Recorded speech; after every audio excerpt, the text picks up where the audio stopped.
So hey hello guys, welcome back. നമസ്കാരം. എന്തരാണല്ലേ? അപ്പോൾ guys, എന്നത്തെ വീഡിയോയിൽ നിന്നും വ്യത്യസ്തമായി ഇന്നത്തെ വീഡിയോയിൽ ഒരു വെറൈറ്റി ഉണ്ട്. മുടി കണ്ണിക്കുത്തിന് വെറൈറ്റി ആണ്. അപ്പോൾ ഗൈസ്, ഇന്നത്തെ വീഡിയോയിലൂടെ നമ്മൾ നോക്കാൻ പോകുന്നതെന്ന് പറയുന്നത് 23Kയുടെ അകത്ത് എങ്ങനെ ഒരു ഗെയിമിംഗ് PC ബിൽഡ് ചെയ്യാം. PC എന്ന് പറയുമ്പോൾ PCയുടെ അകത്ത് ഫുൾ സെറ്റപ്പ് നിങ്ങൾ നോക്കണ്ട, CPU മാത്രമാണ് 23Kയുടെ അകത്ത് നമ്മൾ ബിൽഡ് ചെയ്യാൻ പോകുന്നത്. കഷ്ടപ്പെട്ടത് വെറുതെ. ആൻഡ് ഗൈസ്, ഈ ഒരു വീഡിയോയ്ക്കകത്ത് കാണുന്ന പ്രൈസ് മേ വേരി, കാരണം സൈറ്റ് കടകത്തുള്ള പ്രൈസുകൾ അറിയാമല്ലോ. ജസ്റ്റ് അങ്ങോട്ടും ഇങ്ങോട്ടും ഞാൻ ഈ വീഡിയോ അപ്ലോഡ് ചെയ്ത് കഴിയുമ്പോൾ ചിലപ്പോൾ ഇത് 23K ആ ഒരു റേഞ്ചിലോട്ട് വരും, അല്ലെങ്കിൽ ചിലപ്പോൾ അതിലും കുറയാം. സോ ഈ ഒരു വീഡിയോയ്ക്കകത്ത് നമ്മൾ മെയിൻലി ഫോക്കസ് ചെയ്യുന്നത് ആമസോണിൻ്റെ അകത്തു നിന്നുള്ള പ്രോഡക്ട്സ് ആണ്. ഈ ഒരു വീഡിയോയ്ക്കകത്ത് ഫുൾ കാണിക്കുന്ന പ്രോഡക്ട്സ് ആമസോണിൽ നിന്നാണ്. ജനകോടികളുടെ വിശ്വസ്ത സ്ഥാപനം. ആൻഡ് ഗൈസ്, ഈ ഒരു വീഡിയോയ്ക്കകത്ത് നമ്മൾ മെയിൻലി ഫോക്കസ് ചെയ്യുന്നത് 6 കാര്യങ്ങളാണ്. അതായത് ഒരു നോർമൽ APU ബേസ്ഡ് PC ആണ്.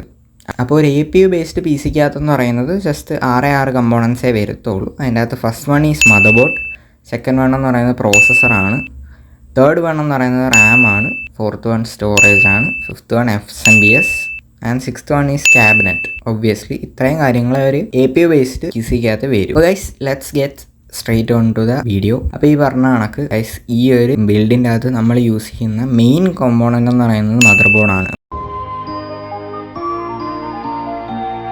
ഒരു കാരണവശാലും നമ്മൾ കോംപ്രമൈസ് ചെയ്യാൻ പാടില്ലാത്ത മേഖലകളിലൊന്നാണ് മദർ ബോർഡ് എന്ന് പറയുന്നത്. കാരണം ഈ പറഞ്ഞ കണക്ക് മദർ ബോർഡ് നിങ്ങൾക്ക് ഒരു ഫ്യൂച്ചർ പ്രൂഫായിട്ട് നിങ്ങൾക്ക് നോക്കി എടുക്കാനാണെന്നുണ്ടെങ്കിൽ സാധാരണ ഈ ഒരു ബിൽഡ് കാർഡകത്ത് എല്ലാവരും പറയുന്നത് B320 മദർ ബോർഡാണ്. പക്ഷെ നമ്മൾ യൂസ് ചെയ്യുന്നതെന്ന് പറഞ്ഞാൽ B450 ആണ്. അപ്പോൾ നിങ്ങൾക്ക് കുറച്ചുകൂടെ അപ്ഗ്രേഡബിലിറ്റി കിട്ടും. വേഴ്സ് മദർ ബോർഡ് എന്ന് പറയുന്നത്, നമ്മൾ ഈ പറയുന്ന സ്പെസിഫിക് മദർ ബോർഡ് എന്ന് പറയുന്നത് ജിഗാബൈറ്റിൻ്റെ B450 DS3H ultra durable mother ബോർഡാണ്. ഇതൊരു മൈക്രോ ATX മദർ ബോർഡാണ്. ഈ ഒരു മദർ ബോർഡിൻ്റെ പ്രൈസ് വരുന്നത് എന്ന് പറയുന്നത് 8335 രൂപയാണ്. Coming to our second component obviously പ്രോസസ്സറാണ്. അപ്പോൾ പ്രോസസ്സർ എന്ന് പറയുന്നത് നമ്മൾ ഈ ഒരു ബഡ്ജറ്റ് ബിൽഡ് ആകുന്നതുകൊണ്ട് നമുക്കൊരു APUലോട്ടേ പോകാൻ പറ്റും. അപ്പോൾ ഈ പറഞ്ഞ കണക്ക് ഈ ഒരു റേഞ്ചിൻ്റെ അകത്ത് നിങ്ങൾക്ക് കിട്ടാവുന്നതിൽ ഏറ്റവും നല്ലൊരു APU എന്ന് പറയുന്നത് നമ്മുടെ റൈസൻ്റെ 3200G ആണ്. അപ്പോൾ ഈ ഒരു പ്രോസസ്സർ എന്ന് പറയുന്നത് അത്യാവശ്യം 4 കോറും 8 ത്രെഡ്സും വരുന്ന ഒരു നീറ്റ് പ്രോസസ്സറാണ്, ഒരു APUവും കൂടാണ്. അപ്പം which comes with Radeon Vega 8 graphics. അപ്പോൾ ഈ ഒരു ഗെയിമിൻ്റെ അകത്ത് ഗെയിംസൊക്കെ അത്യാവശ്യം നല്ല സ്മൂത്ത്ലി റൺ ചെയ്യും. ആൻഡ് ഈ ഒരു PC വെച്ചിട്ട് നിങ്ങൾക്ക് ഏതൊക്കെ ഗെയിംസ് കളിക്കാൻ പറ്റും, എത്ര FPS കളിക്കാൻ പറ്റും എന്നൊക്കെ ഉള്ളത് ഞാൻ വീഡിയോയുടെ ലാസ്റ്റ് പറയാം. ആൻഡ് ഗൈസ്, ഈ ഒരു പ്രോസസ്സറിൻ്റെ ഇപ്പോഴത്തെ കറണ്ട് ആമസോൺ പ്രൈസ് എന്ന് പറയുന്നത് 6999 ആണ്. Guys, the next part and one of the most essential പാർട്സിലൊന്നാണ് RAM എന്ന് പറയുന്നത്. ഗൈസ്, ഈ ഒരു ബിൽഡിൻ്റെ അകത്ത് ഇതൊരു ബഡ്ജറ്റ് ബിൽഡാണ്. അപ്പം നമുക്ക് ഈ പറഞ്ഞ കണക്ക് ഹീറ്റ് സിങ്ക് ഉള്ള റാമോ അല്ലെങ്കിൽ ഈ പറഞ്ഞ കണക്ക് ഭയങ്കര എക്സ്പെൻസീവ് ആയിട്ടുള്ള PCയുടെ അകത്ത് കാണുന്ന കണക്ക് നമ്മുടെ ഈ ഒരു മിഡ് റേഞ്ച് 50K 60K ഒക്കെ ഉള്ള തൊട്ടുള്ള മുകളിലുള്ള PCയുടെ അകത്ത് കാണുന്ന കണക്ക് RGB ഉള്ള റാമൊന്നും നമുക്ക് ഇതിൻ്റെ അകത്തോട്ട് ഇംപ്ലിമെൻറ്റ് ചെയ്യാൻ പറ്റൂല. അപ്പോൾ ഈ പറഞ്ഞ കണക്ക് അത് നിങ്ങളുടെ ചോയ്സാണ്. ഈ പറഞ്ഞ കണക്ക് നമ്മൾ ഇതിൻ്റെ അകത്ത് പറയുന്ന റാം എന്ന് പറയുന്നത് ക്രൂഷ്യലിൻ്റെ 8GB DDR4 3200 MHz റാം ആണ്. അപ്പോൾ ഈ ഒരു റാം അല്ല, നിങ്ങൾക്ക് ഹീറ്റ് സിങ്ക് ഒക്കെ ഉള്ള റാം കുറച്ചുകൂടെ ബെറ്റർ റാം വേണമെന്നുണ്ടെങ്കിൽ ഓഫറിനൊക്കെ കിട്ടുകയെന്നുണ്ടെങ്കിൽ എടുക്കുക. ഈ ഒരു റാമിൻ്റെ പ്രൈസ് വരുന്നതെന്ന് പറയുന്നത് 1665 1665 രൂപയാണ്. ആൻഡ് ഗൈസ്, കമ്മിങ് ടു ഈ പറഞ്ഞ കണക്ക് ഒരു PCയുടെ അകത്തെ മെയിൻ കമ്പോണൻറ്റ് ഈ പറഞ്ഞ കണക്ക് നമ്മൾ പറഞ്ഞ പ്രോസസ്സറാണ്, അല്ലെങ്കിൽ മദർ ബോർഡ്, അല്ലെങ്കിൽ ഈ പറഞ്ഞ കണക്ക് റാമൊക്കെ ഒരു എസെൻഷ്യൽ കമ്പോണൻസ് ആണെന്നുണ്ടെങ്കിൽ ഇതിനെല്ലാം എസെൻഷ്യൽ ആയിട്ടുള്ള correct amount of power supply ചെയ്യുന്നതെന്ന് പറയുന്നത് SMBS ആണ്. இந்த சிவ எல்லாமே சக்தி இல்ல.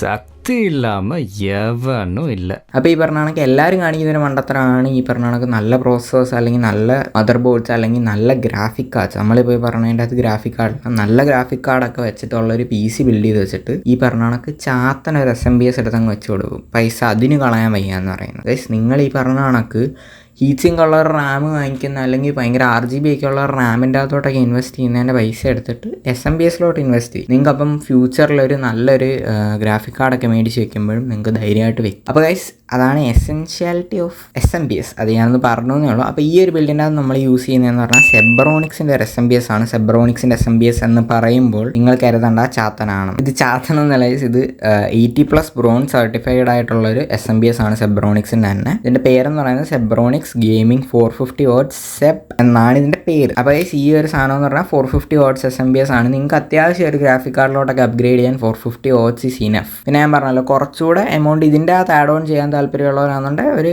$500 ഓർ 550 വാട്ട്സിലോട്ട് നിങ്ങൾക്ക് അപ്ഗ്രേഡ് ചെയ്യാം. ആൻഡ് ഈ ഒരു SMBSൻ്റെ വില എന്ന് പറഞ്ഞാൽ 2233 ആണ്, അതായത് 2233. അപ്പോൾ ഗൈസ് അടുത്ത കാര്യം എന്ന് പറയുന്നത് സ്റ്റോറേജ് ആണ്. എന്ന് വെച്ചാൽ ഈ പറഞ്ഞ കണക്ക് നമുക്ക് മെയിനായിട്ടും സ്റ്റോറേജ് വേണം. ഈ പറഞ്ഞ 6 സാധനങ്ങൾ മെയിനാണ് ഗൈസ്, മനസ്സിലായോ? അപ്പം ഈ പറഞ്ഞ കണക്ക് സ്റ്റോറേജിൻ്റെ അകത്ത് നമ്മളിതൊരു ബഡ്ജറ്റ് ബിൽഡ് ആയതുകൊണ്ട് തന്നെ നമുക്ക് ഇതിൻ്റെ അകത്ത് അങ്ങനെ 1 TB ഹാർഡ് ഡിസ്ക് ഒക്കെ മേടിച്ച് ഇടാൻ ഗൈസ്. പക്ഷേ 1 TB ഹാർഡ് ഡിസ്ക് വാങ്ങിക്കുന്നത് പറഞ്ഞാൽ ഇപ്പോഴത്തെ ഒരു സിറ്റുവേഷൻ്റെ അകത്ത് നഷ്ടമാണ്. ആൻഡ് നിങ്ങൾക്കറിയാമല്ലോ എപ്പോഴും ഫാസ്റ്റ് എന്ന് പറയുന്നത് SSD ആണ്. അപ്പോൾ ഈ പറഞ്ഞ കണക്ക് നമ്മൾ ഈ ബിൽഡിൻ്റെ അകത്ത് യൂസ് ചെയ്യുന്നതെന്ന് പറഞ്ഞാൽ ഒരു SATA NVMe ഉണ്ടോട്ടൊന്നും അല്ല, ആദ്യമേ പറഞ്ഞേക്കുക. ഒരു SATA SSD ആണ് നമ്മൾ ഈ ഒരു ബിൽഡിൻ്റെ അകത്ത് യൂസ് ചെയ്യുന്നത്. 240 GB SSD ആണ്. അത് ഇനഫാണ് നിങ്ങൾക്ക് സാധാ ഗെയിംസ് ഒക്കെ കളിക്കുക, ഒരു GTA5 ഒക്കെ കളിക്കുക, അത് തന്നെ ഇനഫാണ്. ആൻഡ് നമ്മൾ ഈ ബിൽഡിൻ്റെ അകത്ത് യൂസ് ചെയ്തേക്കുന്നതെന്ന് പറഞ്ഞാൽ വെസ്റ്റേൺ ഡിജിറ്റൽ എന്ന് പറയുന്നത് വെൽ റെപ്യൂട്ടഡ് കമ്പനിയുടെ 240 GB SSD ആണ്. ഒരു നോർമൽ യൂസിനൊക്കെ അത് തന്നെ ധാരാളമാണ്. അപ്പം അതിൻ്റെ പ്രൈസ് എന്ന് പറഞ്ഞാൽ 1349 ആണ്, അതായത് 1349 വരെ. And the last and the 6th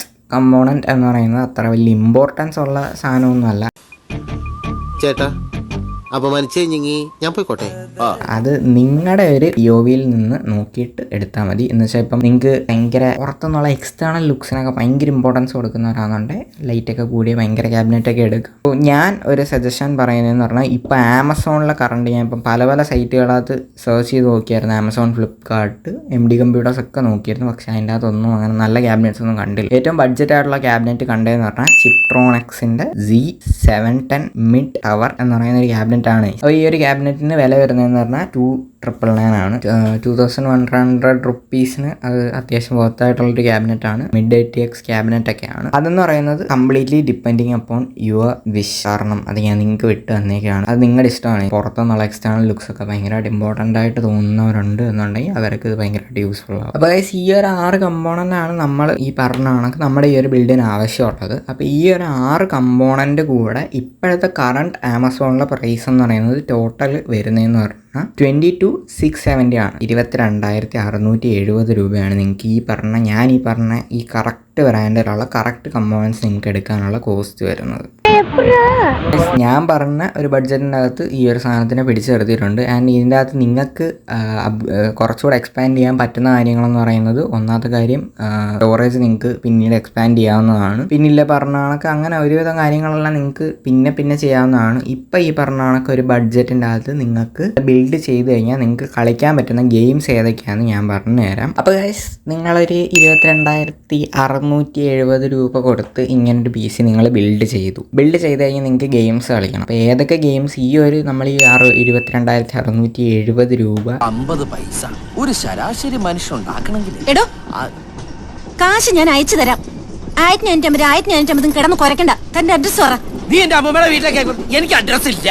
build ചെയ്ത് PCക്കകത്ത് നമുക്ക് കളിക്കാൻ പറ്റുന്ന ഗെയിംസ് ഏതൊക്കെയാണ് കുറച്ച് പോപ്പുലർ ഗെയിംസ് ഞാൻ പറഞ്ഞുതരാം. ഇപ്പോൾ ഏറ്റവും കൂടുതൽ ആൾക്കാർ കളിക്കാൻ ഇഷ്ടപ്പെടുന്ന ഗെയിം എന്ന് പറയുന്നത് GTA5 ആണ്. GTA5 60 FPS മാക്സിമം വെച്ചിട്ട് നിങ്ങൾക്ക് കളിക്കാൻ പറ്റും 1080p റെസല്യൂഷൻ്റെ അകത്തും. And second game is RDR2 Red Dead Redemption 2 എന്ന് പറയുന്നത്. അത് 1080pക്കകത്ത് നിങ്ങൾക്ക് ജസ്റ്റ് 40 FPSൻ്റെ അകത്ത് കളിക്കാൻ പറ്റും. That's A nice FPS. 30+ ഉണ്ടെങ്കിൽ നിങ്ങൾക്ക് എങ്ങനെയാണെന്നുണ്ടെങ്കിലും വലിയ ഇഷ്യൂ ഒന്നും കാണില്ല. പിന്നെന്ന് പറയുന്നത് CSGO ആണ്, കൗണ്ടർ സ്ട്രൈക്ക് ഗ്ലോബൽ ഒഫൻസീവ്. അതെന്ന് പറയുന്നത് അത്യാവശ്യം പഴയ ഗെയിമാണെങ്കിലും അടിപൊളിയൊരു ഗെയിമാണ്. കളിക്കാത്തവരുണ്ടെങ്കിൽ കളിച്ച് നോക്കുക. അതിന് 200 FPS സ്റ്റേബിൾ കിട്ടും.